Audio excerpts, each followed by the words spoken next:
میں چلے ہیں شام پہ سر کی تلاش کو، جاتے ہیں یوں تڑپتے ہوئے شاہ بحر و بر، زلفوں پہ خاک چاک غریبان سر بسر، بےتابی میں ادھر گئے دوڑے ہوئے ادھر، جب درد اٹھا بیٹھ گئے تام کے جگر، ارے روئے تو خون کے اشکوں کا دریا بہا دیا، ارے جب آہ کی تو عرش بری کو ہلا دیا، رن میں چلے ہیں شاہ پہ سر کی تلاش کو، ڈھونڈا بہت امام نے بحسرت و ملال، لیکن ملا نہ لاشے فرزاد خوش خصال، آئی صدا علی کی کہ اے فاطمہ کے لال، بسمل ہے ایک درخت کے نیچے وہ نو نہال، ارے دم توڑتا ہے خاک پہ غازی پڑا ہوا، روتا ہے راہوار سرانے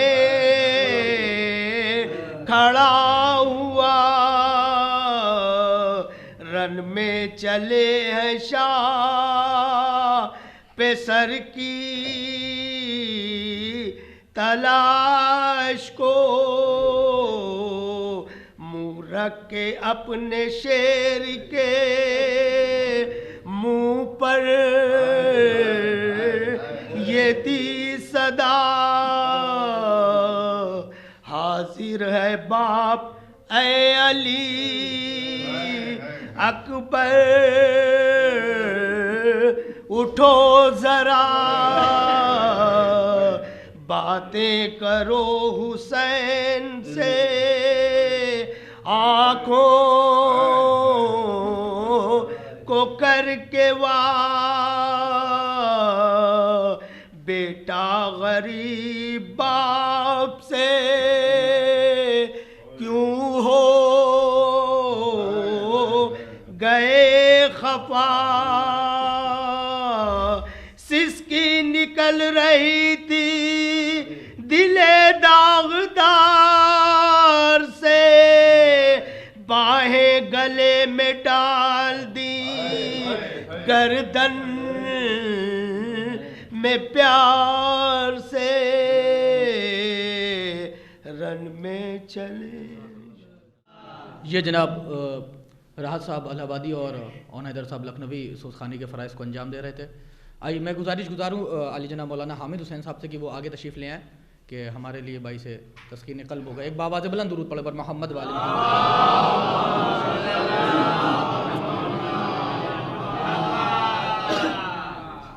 ایک مجلس چہلم میں آپ کو جیسا کہ اطلاع ہے، ابھی بہت ہی خوبصورت سوزخانی کے فرائض انجام دے رہے تھے ہمارے حیدر صاحب، جو ہے ثنائے مرتضیٰ ہے اور میں ہوں، اور مرزا دبیر کے بہترین کلام جو آپ کی دلوں میں اترا ہوا ہے۔ میں 2-3 مصروں سے ہمارے تاج کانپوری صاحب کو جو پیشخانی کے فرائض کو انجام دینا تھا، لیکن وہ کسی مسئلے کی وجہ سے نہیں آ پائے مصلیحت کے، تو ان کے بیٹے آئے ہیں، وہ دعوت کلام ان کو دوں گا، وہ چند مصرے پڑھیں گے، اس کے بعد مولانا موصوف ممبر پر جلوہ افروز ہوں گے کہ نظر میں جب سخن بے نظیر آتے ہیں، ابھی پڑھ رہے تھے مرزا دبیر کا، کہ نظر میں جب سخن بے نظیر آتے ہیں، میری زباں پہ انیس و دبیر آتے ہیں، نظر میں جب سخن بے نظیر آتے ہیں، میری زباں پہ انیس و دبیر آتے ہیں، یہ بزم عشق بناتی ہے میر اور مرزا، نظر میں جب سخن بے نظیر آتے ہیں، میری زباں پہ انیس و دبیر آتے ہیں، یہ بزم عشق بناتی ہے میر اور مرزا، یہاں علی کی گلی کے فقیر آتے ہیں، یہ بزم عشق بناتی ہے میر اور مرزا، یہاں علی کی گلی کے فقیر آتے ہیں، یہ ممبروں کا تصدق ہے محفلوں کا کمال، سنانے ہم بھی پیام غدیر آتے ہیں، یہ ممبروں کا تصدق ہے محفلوں کا کمال، سنانے ہم بھی پیام غدیر آتے ہیں، عجیب نور کی بارش ہے فرش مجلس پر، تمام چہرے نظر بے نظیر آتے ہیں، میری زبان سے خود اپنی منقبت سننے، ہٹو بچو کے جناب امیر آتے، میری زبان سے خود اپنی منقبت سننے۔ آئیے میں گزار ہوں علی جناب شعیب کانپوری صاحب سے کہ وہ آئیں اور بارگاہ آل محمد میں خراج عقیدت پیش فرمائے، بر محمد و آل محمد صلوات۔ سرکار ایک مطلع اور دو چار شعر سماعت فرما لیں کہ دریا بھی ہے ترائی کی، ٹھنڈی ہوا بھی ہے۔ کیا بات ہے؟ سنیں، اگر مصرع آپ تک پہنچ جائے تو دعا دے دیجیے گا کہ دریا بھی ہے ترائی کی، ٹھنڈی ہوا بھی ہے، لیکن ہماری پیاس کی اپنی انا بھی ہے۔ سنیں شاعری انشاءاللہ کہ دریا بھی ہے ترائی کی، ٹھنڈی ہوا بھی ہے، لیکن ہماری پیاس کی اپنی انا بھی ہے، اور دیکھیں کہاں اترتی ہیں قرآن کی آیتیں، دیکھیں کہاں اترتی ہیں قرآن کی آیتیں، کعبہ بھی ہے زمیں پہ، در سیدہ بھی ہے،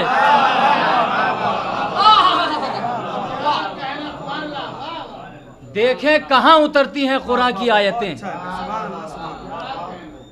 کعبہ بھی ہے زمیں پہ، در سیدہ بھی ہے، اور بعد حساب حشر صدا دے گا کبریا۔ سنیں مصرع کہ بعد حساب حشر صدا دے گا کبریا، ٹھہرو ابھی عدالت کرب و بلا بھی ہے، بعد حساب حشر صدا دے گا کبریا، ٹھہرو ابھی عدالت کرب و بلا بھی ہے۔ ایک مطلب و دو چار شعر کے چشم و چراغ قلب و جگر جسم و سر بچے، چشم و چراغ قلب و جگر جسم و سر بچے، اللہ چاہتا ہے محمد کا گھر بچے، چشم و چراغ قلب و جگر جسم و سر بچے، اللہ چاہتا ہے محمد کا گھر بچے، مقصد میں دونوں ایک ہیں قرآن و اہل بیت، دونوں کی آرزو ہے میرا ہم سفر بچے، مقصد میں دونوں ایک ہیں قرآن و اہل بیت، مقصد میں دونوں ایک ہیں قرآن و اہل بیت، دونوں کی آرزو ہے میرا ہم سفر بچے، حر نے بھی اپنا کھل کے ارادہ بتا دیا، کیا بات ہے؟ حر نے بھی اپنا کھل کے ارادہ بتا دیا، مٹ جائے ساری رات مگر ایک شہر بچے، حر نے بھی اپنا کھل کے ارادہ بتا دیا، مٹ جائے ساری رات مگر ایک شہر بچے، بیعت کے طالبوں کو ملے گی نہ پناہ، بیعت کے طالبوں کو ملے گی نہ پناہ، شبیر مار دیں گے علی سے اگر بچے، بیعت کے طالبوں کو ملے گی نہ پناہ، بیعت کے طالب یا علی،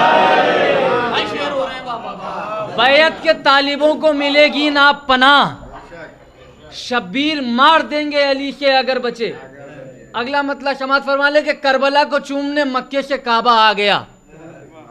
سنیں بس آخری پڑھاؤ، بالکل آخری کربلا کو چومنے مکے سے کعبہ آ گیا، مجلس شبیر پہ جب بھی مسلح آ گیا۔ کربلا کو چومنے مکے سے کعبہ آ گیا، مجلس شبیر پہ جب بھی مسلح آ گیا۔ تاریخ کے آئینے میں اگلا شعر کہ خواب میں دیکھا تھا بیٹے کو چھری کی نوک پر، خواب میں دیکھا تھا بیٹے کو چھری کی نوک پر، بندگی نے پایا تحفہ اور دمبا آ گیا۔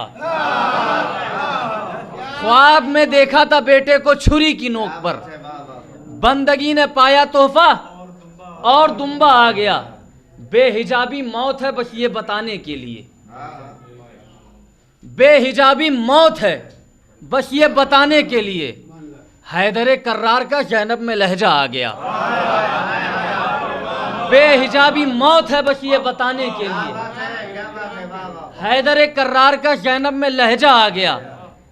جاں بچا کر پھر رہی تھی آیتیں بھی دشت میں، آخری شعر ختم دعا، جاں بچا کر پھر رہی تھی آیتیں بھی دشت میں، یہ تو کہیے بیچ میں سرور کا خیمہ آ گیا۔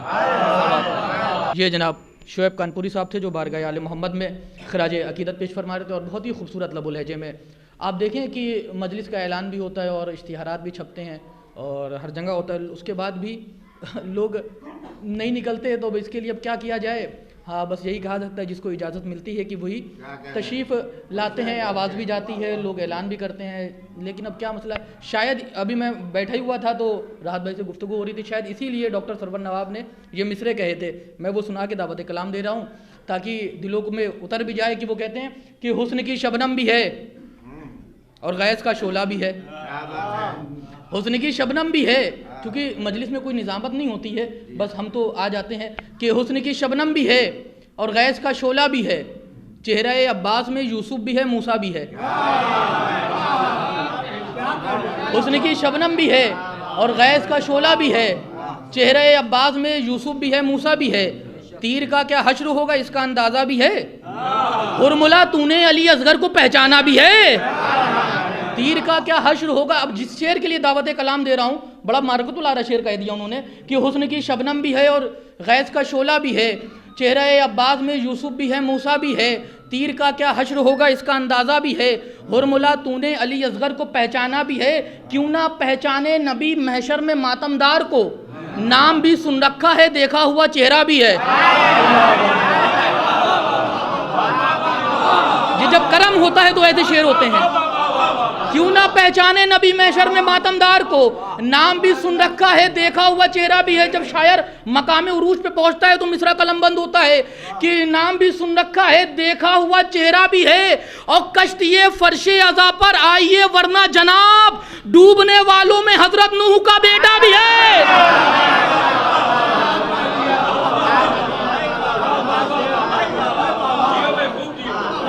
نعرہ حیدری، کشتی فرش عزا پر آئیے ورنہ جناب، ڈوبنے والوں میں حضرت نوح کا بیٹا بھی ہے۔ آئیے میں بہت ہی ادب و احترام سے گزارش گزار ہوں احمد فراز کے یہ دو مصروں کے ساتھ کہ سنا ہے بولے تو باتوں سے پھول جھڑتے ہیں، یہ بات ہے تو چلو بات کر کے دیکھتے ہیں۔ آئیے میں گزارش گزار ہوں جناب قاصد عباس حسینی صاحب سے کہ وہ آئیں اور اپنی نورانی تقریر سے ہم سب کو مجلہ و منور فرمائیں۔ بر محمد و آل محمد صلوات۔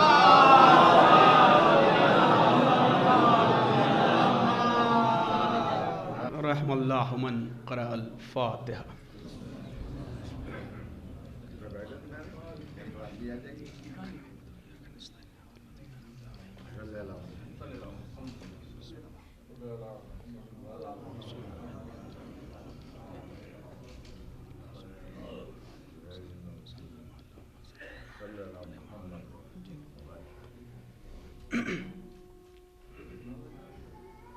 لا حول ولا قوة إلا بالله العلي العظيم۔ أعوذ بالله من الشيطان اللعين الرجيم۔ بسم الله الرحمن الرحيم۔ الحمد لله رب العالمين۔ الحمد لله الذي لا يبلغ مدحته القائلون۔ الحمدللہ الاول بلا اول کانا قبلہ والآخر بلا آخر یکون بعدہ الحمدللہ الذی جعلنا من المتمسکین بولایت امیر المؤمنین والائمہ علیہم السلام الحمدللہ کما ہوا اہل والحمدللہ علی کل حال والصلاة والسلام علی اشرف الانبیاء والمرسلین سیدنا و نبینا و حبیب قلوبنا و طبیب نفوسنا و شفیع ذنوبنا مولا و مولا الثقلین جد الحسن والحسین محبوب رب المشرقین مالک قاب قوسین بالقاسم محمد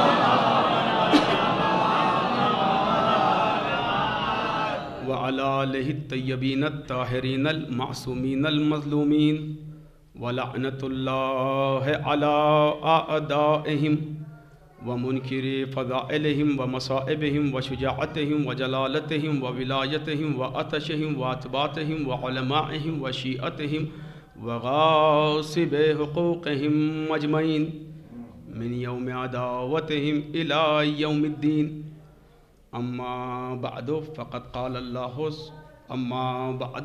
قال رسول اللہ صلی اللہ علیہ وآلہ وسلم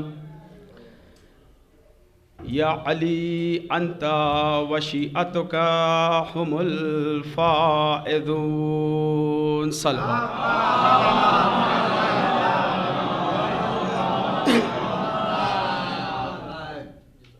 عزیزان گرامی، اس سے قبل کہ گفتگو کا آغاز ہو، آپ سے التماس ہے کہ ایک مرتبہ سورہ حمد اور 3 مرتبہ سورہ توحید کی تلاوت فرما کے مرحوم کامیاب حیدر نقوی ابن سید عزیز حیدر نقوی صاحب کی روح کو ایصال فرمائے اور جملہ مومنین اور مومنات کے مرحومین کو بھی اس میں شامل فرمائے۔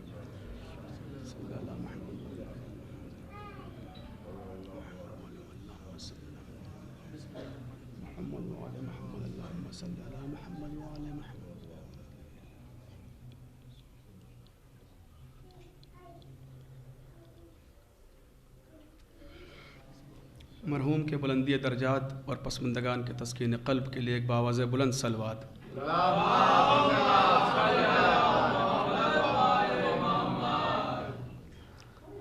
عزیزان گرامی، برادران ایمانی، محبان آل محمد، زیادہ وقت لینا آپ کا مقصود نہیں ہے، بس چند باتیں آپ کی گوش گزار کرنی ہے جو انشاءاللہ مرحوم کے لیے بلند درجات کا سبب بنیں گی، اور یقیناً وہ ذکر جو ہمارے اذہان اور ہمارے قلوب کو ہمیشہ سے منور کرتا چلا آیا ہے، زندگی میں ہمارے اذہان اور قلوب کو منور کرتا ہے، اور دنیا سے جانے کے بعد ہماری قبر اور ہماری آخرت کو منور کرتا ہے۔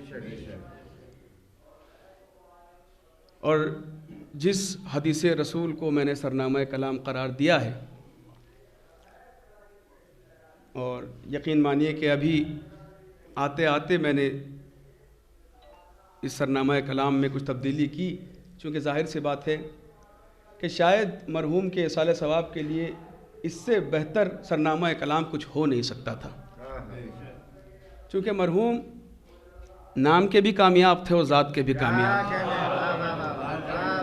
اور اسی کے متعلق بس آپ کے سامنے چند باتیں پیش کرنی ہیں کہ رسول اللہ نے جو ارشاد فرمایا کہ یا علی انت وشیعتک هم الفائزون، اے علی تم کامیاب اور تمہارے شیعہ کامیاب۔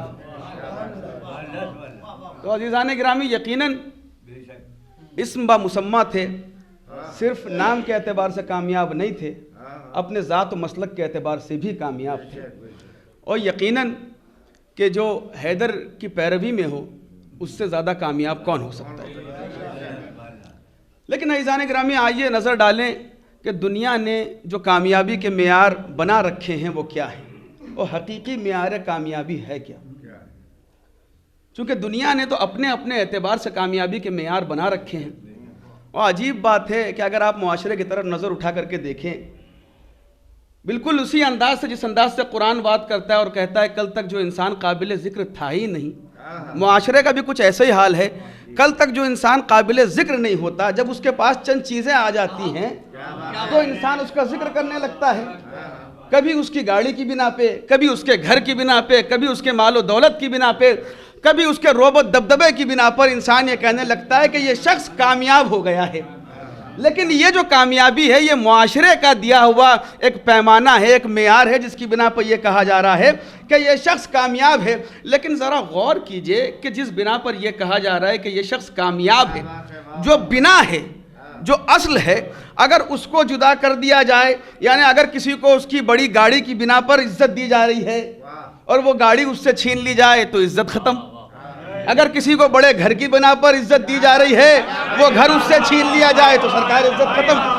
سلامت رہیں آپ بالکل ابتدائی سے بالکل بیدار ہیں. اس سے مجھے یہ اندازہ ہو گیا کہ تمہید کا کھانا مجھے مجلس سے بالکل خالی کر دینا ہے اور بالکل معین وقت میں انشاءاللہ اب تک بات پہنچانی ہے. یقیناً یہ مجھ سے آپ کا جو ہے پہلی مرتبہ روبرو ایک کلام کا موقع پروردگار عالم نے عطا کیا ہے، لیکن جس حالات میں بھی ہے انشاءاللہ میں مکمل طریقے سے آپ کی سماعتوں کو منور کرنے کی کوشش کروں گا اس ذکر کے ذریعے. سب غور کیجئے کہ دنیا نے جو معیار بنائے ہیں عزیزان گرامی، وہ سب کے سب عارضی ہیں. معلوم یہ ہوا کہ اگر یہ معیار انسان سے جدا ہو جائیں تو عزت ختم. کل تک جس کو جھک جھک کے سلام کیا کر رہے تھے وہ دنیا یہ کر رہی تھی کہ بھئی یہ بہت کامیاب ہیں، انہوں نے بڑی عزت کمائی ہے، بڑی دولت کمائی ہے. جب پتہ چلا کہ بزنس میں لاس ہوا، کاروبار میں نقصان ہو گیا، اب وہی چیزیں ان سے چھن گئی، اب لوگ سلام بھی نہیں کرتے. تو بھائی کیا ہوا؟ جس کو کل تک آپ کامیاب کہہ رہے تھے اس کی کامیابی کو کیا ہوا؟ کیا معلوم یہ ہوا کہ یہ کامیابی بنائی دنیا نے تھی، ختم بھی دنیا نے کر دی.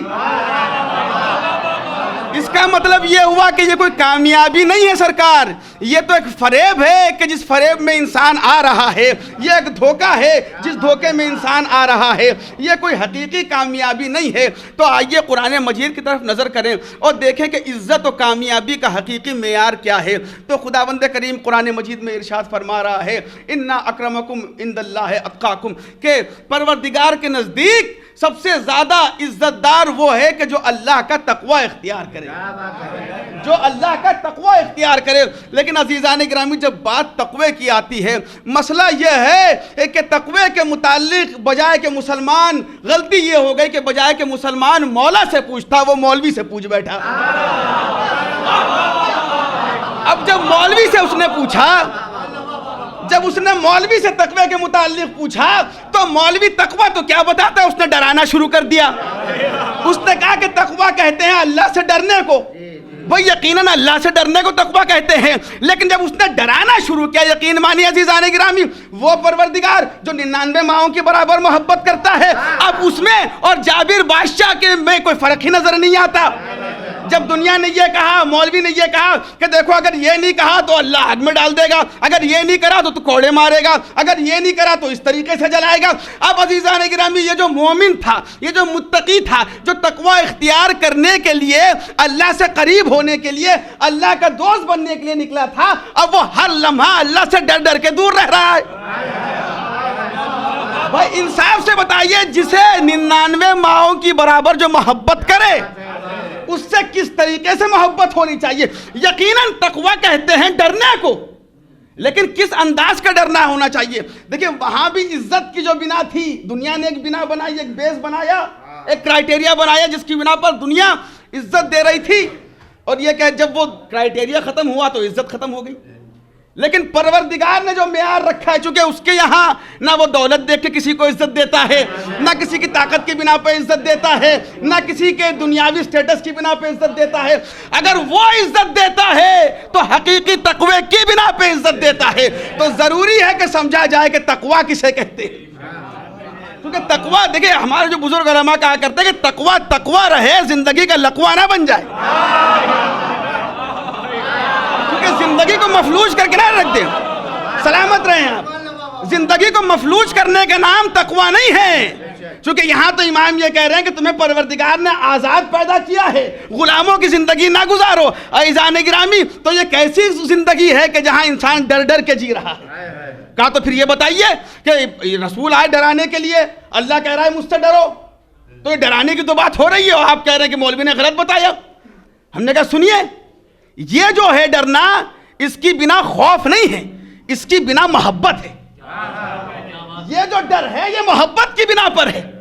بھئی آپ کے گھر میں جائیں, بچے چھوٹے ہوتے ہیں, بہت سے لوگوں کے گھر میں ولادت ہوئی, بچہ چھوٹا ہے, 6 مہینے 8 مہینے کا بچہ ہے, آپ گھر میں داخل ہو رہے ہیں, دروازہ دھیرے سے کھول رہے ہیں, موبائل سائلنٹ پہ لگا, آپ کو فون کرتے ہیں, فون نہیں اٹھاتے, آپ دھیرے دھیرے بات کر رہے ہیں.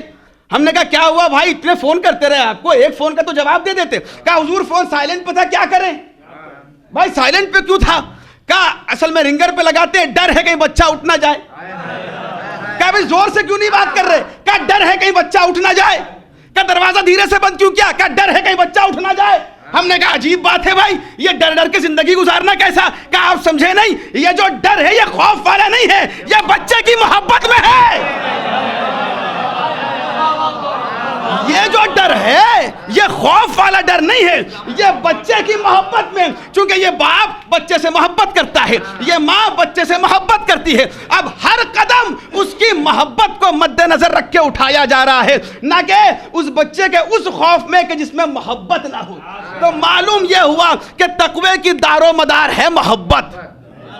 اگر محبت نہیں ہے تو پھر وہ تقوی نہیں ہے. آپ کچھ بھی نام دے لیجئے اس کو, میں کچھ نہیں کہتا, لیکن وہ تقوی تو نہیں ہو سکتا. چونکہ تقوی عزیزان گرامی جو اللہ کے نزدیک کامیابی کا معیار ہے وہ ہے تقوی, اور اس کی جو میزان ہے وہ ہے محبت. محبت کی بنا پر اگر اللہ کی عبادت ہو رہی ہے تو وہ عبادت ہے. اسی لیے میرے مولا نے, مولا غدیر نے, حضرت امیر نے یہ ارشاد فرمایا, جب کسی نے پوچھا کہ مولا یہ بتائیے کہ آپ عبادت کیوں کرتے ہیں, سجدہ کیوں کرتے ہیں, تو میرے مولا نے کیا ارشاد فرمایا, ما عبدتک خوفا لنارک ولا تمن لجنتک بل وجدتک اہلا لعبادی فعبدتک. دیکھیں یقین مانیے, سوائے امیر المومنین کے پوری کائنات میں جملہ کوئی کہہ نہیں سکتا. یقیناً سرکار ختمی مرتبت کا اپنا ایک معیار ہے, اپنا ایک مرتبہ ہے, لیکن ظاہر سی بات ہے انہوں نے ہمیں یہ راستہ دکھایا, انہوں نے ہمیں یہ دروازہ دکھایا کہ اگر مجھ تک پہنچنا ہو تو علی, اللہ تک پہنچنا ہو تو علی.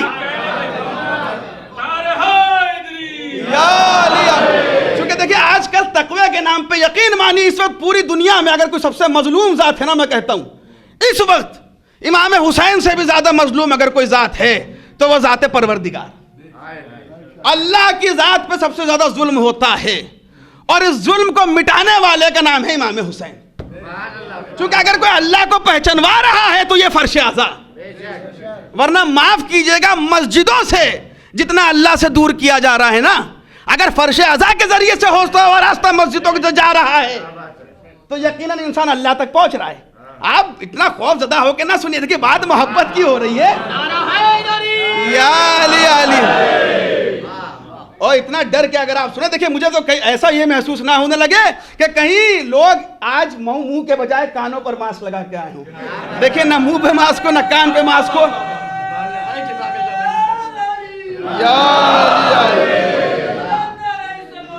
اللہم صلی علی محمد. سلامت. دیکھیں گھڑی میں میری مسلسل نظر ہے, میری کوشش یہ ہوتی ہے, میں چونکہ آپ سے پہلی مرتبہ اس طریقے کا ایک سابقہ ہے, ورنہ میری کوشش یہ ہوتی ہے کہ 45-50 منٹ کے اندر کم سے کم 1.5 گھنٹے کی بات آپ تک پہنچا دوں. تو عزیزان گرامی اب غور طلب بات یہ ہے کہ آپ کو خوف زدہ ہو کے, گھبرا کے, ڈر کے سننے کی ضرورت نہیں, چونکہ میں آپ کی بات کر ہی نہیں رہا ہوں, میں ان مسجدوں کی بات کر ہی نہیں رہا کہ جس کا راستہ ہی فرش اعضا کی وجہ سے کھلا ہوا ہے. بھائی خدا کا شکر ہے, نمازیں تو ہماری قبول ہیں, روزے تو ہمارے قبول ہیں, چونکہ یہ فرش اعضا ہمیں مفہوم تقوی سکھاتا ہے. مفہوم تقوی, چونکہ یہ جو میرے مولا کہہ رہے ہیں کہ پروردگار میں تیری عبادت نہیں کرتا جہنم کے خوف سے, نہ جنت کی لالچ میں, یعنی میں تیرے سامنے سر نہیں جھکاتا, نہ جنت کی لالچ میں سر جھکاتا ہوں نہ جہنم کے خوف میں سر جھکاتا ہوں, لیکن تجھے قابل عبادت پایا ہے اس لیے تیری بارگاہ میں سر جھکاتا ہوں. آپ مجھے انصاف سے 1 منٹ رک کر کے بھلے آپ داد نہ دیں, لیکن اس وقت ذرا سوچئے, ایک مرحلے فکر دے رہا ہوں, دنیا میں ہے کسی کی اوقات و حیثیت جو یہ کہہ دے کہ تیرے سامنے اس لیے جھک رہا ہوں چونکہ تو قابل عبادت ہے؟ ہے کسی میں کوئی یہ کہہ دے؟ کسی میں نہیں ہے. عزیزان گرامی, یہ ہے معراج بندگی, یہ ہے معراج عبادت، یہ ہے مفہوم تقوی۔ اب یہاں بتائیے کہ یہاں کون سا ڈر ہے، کون سا خوف ہے؟ کون سا ڈر ہے، کون سا خوف ہے، کون سی جہنم کی آگ ہے، کون سا کوڑا ہے؟ آپ انصاف سے بتائیے۔ اور کون سی جنت کی حوریں ہیں؟ عجیب بات ہے۔ اچھا مسئلہ دیکھیے، اب درمیان میں بات آئی، کچھ عادت سے میں بھی مجبور ہوں، لیکن آپ جب پہلی بار بات ہو رہی ہے تھوڑا آپ میرا ہی مزاج سمجھ لیں، اور یقیناً آپ تک بات پہنچ بھی جائے۔ جہاں بات اہل بیت کی آتی نہ جانے کیوں لوگوں کو کیا ہو جاتا ہے۔ اچھا انہی کی ہمارے قابیل بھائیوں کی دوستوں کی کتابوں سے ہی ایسی ایسی حدیثیں ملی ہیں، یقین مانیے، چونکہ سرکار جب ہمارے بھائی ہیں،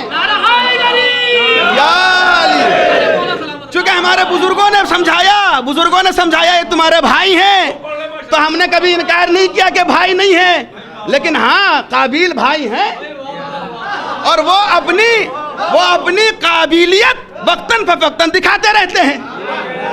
تو عزیزان گرامی عجیب بات ہے، ایک طرف باتیں کرتے ہیں جنت کی حوروں کی، اور جیسے یہ کہتے کہ درمیان میں ایک بات آ گئی، بس بتاتا چلوں، جیسے یہ کہا کہ الحسن والحسین سید شباب اہل الجنہ، تو فوراً کہا آپ نے جنت کے جوانوں کی تو بات کر لی، بوڑھوں کا تذکرہ ہی نہ کیا۔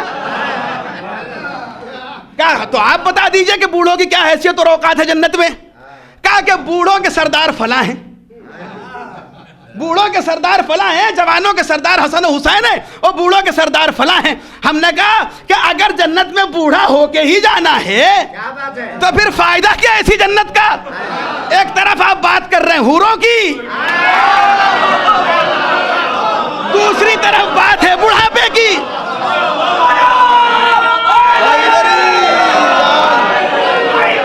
سلامت رہیں آپ، سلامت رہیں آپ۔ بھائی سوچنے والی بات ہے نا، سوچنے والی بات ہے نا۔ اب انصاف سے بتائیے، تقوی کے چکر میں یہاں بھی چھوڑا وہاں بھی چھوڑیں گے؟ کیونکہ ڈرنے والی بات ہے نا، یہاں ڈر ڈر کے چھوڑ رہے ہیں، یہاں ڈر ڈر کے چھوڑ رہے ہیں، اور وہاں چھوڑ چھوڑ کے ڈریں گے۔ تو مسئلہ کیا ہے؟ تو معلوم یہ ہوا کہ جنت میں کوئی بوڑھا جائے گا ہی نہیں، چونکہ پروردگار عالم جنت میں بھیجنے سے پہلے ہر کسی کو جوان کر کے بھیجے گا، کسی بوڑھے کو نہیں بھیجے گا، بھیجے گا تو جوان کر کے بھیجے گا۔ تو عزیزان گرامی بس یہی معیار ہے تقوی کا جو امیر المومنین دکھا رہے ہیں، بتا رہے ہیں اور سکھا رہے ہیں کہ دیکھو عبادت اس کی ایسے کرو، نہ جہنم کے خوف میں کرو، نہ جنت کی لالچ میں کرو، اس سے محبت کی بنا پر کرو۔ قابل عبادت ہے تو مولا ہماری تو حیثیت و اوقات نہیں ہے کہ ہم بارگاہ پروردگار میں اس طریقے سے روبرو کھڑے ہو کر کے کہیں کہ ہم نے تجھے قابل عبادت پایا، تو ہماری تو حیثیت و اوقات نہیں ہے، لیکن ہاں ہم کھڑے ہو کر کے یہ کہہ سکتے ہیں کہ پروردگار جسے تو نے غدیر میں مولا بنایا، اس نے تجھے قابل عبادت پایا، ہم نے اسے مولا مانا تو تجھے خدا مانا۔ یا علی علی سلامت، علی علی علی علی علی یا سلامت سلامت رہے۔ تو عزیزان گرامی اب یہاں مولا نے مفہوم تقوی ہمیں سمجھائے۔ اب سمجھ میں آیا کہ رسول خدا کیوں کہہ رہے ہیں کہ یا علی تم کامیاب اور تمہارے شیعہ کامیاب۔ کیونکہ دنیا تو یہ کہتے ہیں کہ رسول نماز سمجھانے کے لیے آئے، روزہ سمجھانے کے لیے آئے۔ بھائی انہوں نے تو سمجھایا، یہ بتاؤ تم نے کیا سمجھا؟ سمجھانے والے کی غلطی نہیں ہوتی، سمجھنے والے نے کیا سمجھا یہ دیکھا جاتا ہے۔ تو عزیزان گرامی اچھا دنیا میں دیکھیں ایک بات ہے، نماز سب پڑھتے ہیں، اچھا ہماروں میں ماشاءاللہ بہت سے ایسے آ گئے ہیں، پروردگار سب کی توفیقات میں اضافہ کرے اور سب کو راہ راست پر رکھے، صراط مستقیم پر رکھے، صراط علی پر رکھے، چونکہ صراط علی ہی صراط مستقیم ہے، علی ہی صراط مستقیم ہے، اس کے علاوہ کوئی راستہ ہے نہیں اللہ تک پہنچنے کا۔ اور ہمارے یہاں بھی بہت سے لوگ یہ کہنے لگے دیکھیے وہ بھی تو نماز پڑھ رہے ہیں، فلاں بھی تو نماز پڑھ رہے ہیں، یہ بھی تو ہو رہا ہے، وہ بھی تو ہو رہا ہے۔